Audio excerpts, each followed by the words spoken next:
You know the feeling when you are home alone, but don't feel alone? The air in the house had grown still, unnaturally so.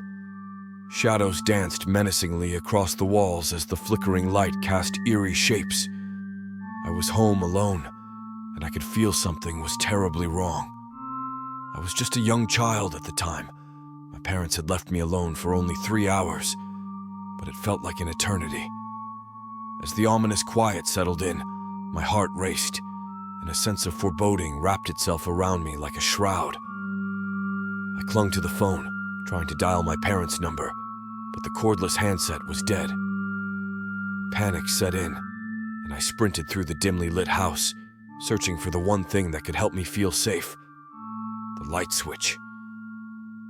The lights flickered with an otherworldly intensity, casting long, distorted shadows that seemed to reach out for me. I had never seen anything like it before. The once familiar rooms now felt alien, as if I had stepped into a different dimension. It was then that I heard the first knock, a soft, chilling tap on the front door. My heart pounded in my chest as I tiptoed towards the door. My small hand reached for the handle, trembling with fear. I cracked it open just enough to peer outside into the inky blackness.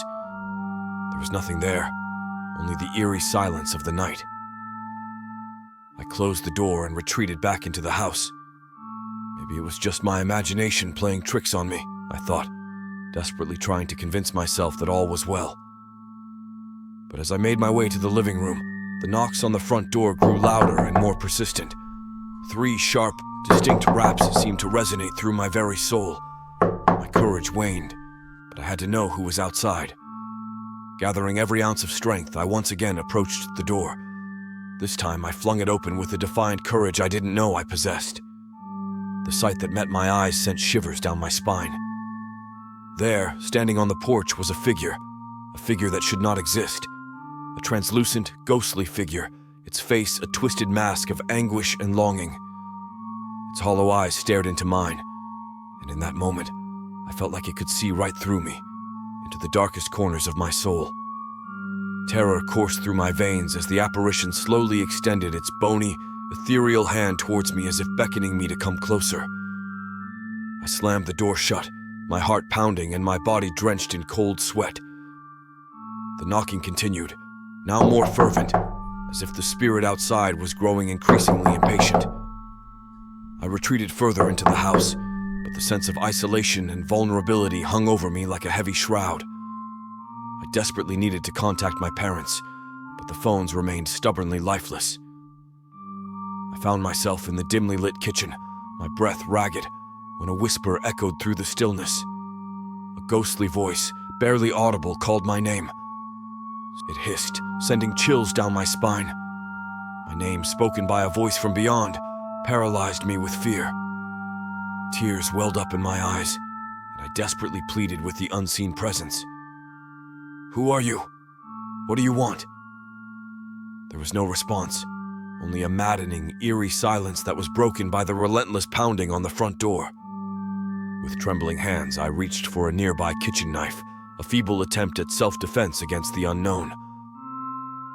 Hours dragged on, and the paranormal encounter showed no signs of abating. The lights continued to flicker, the ghostly figure outside still beckoned, and the voice whispered my name with an unnerving frequency. The atmosphere in the house had grown thick with malevolence, and it was suffocating me. As the night wore on, my fear turned into a desperate longing for my parents to return, for their comforting presence to dispel the haunting entities that had invaded our home.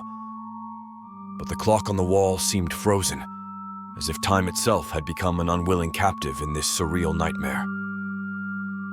Finally, after what felt like an eternity, the first rays of dawn began to filter through the windows. The paranormal encounters had lessened in intensity, and the ghostly figure had retreated into the obscurity of the night. The house felt almost normal, though the memory of that long, terrifying night would forever haunt me. When my parents returned, I clung to them, recounting the horror that had unfolded in their absence.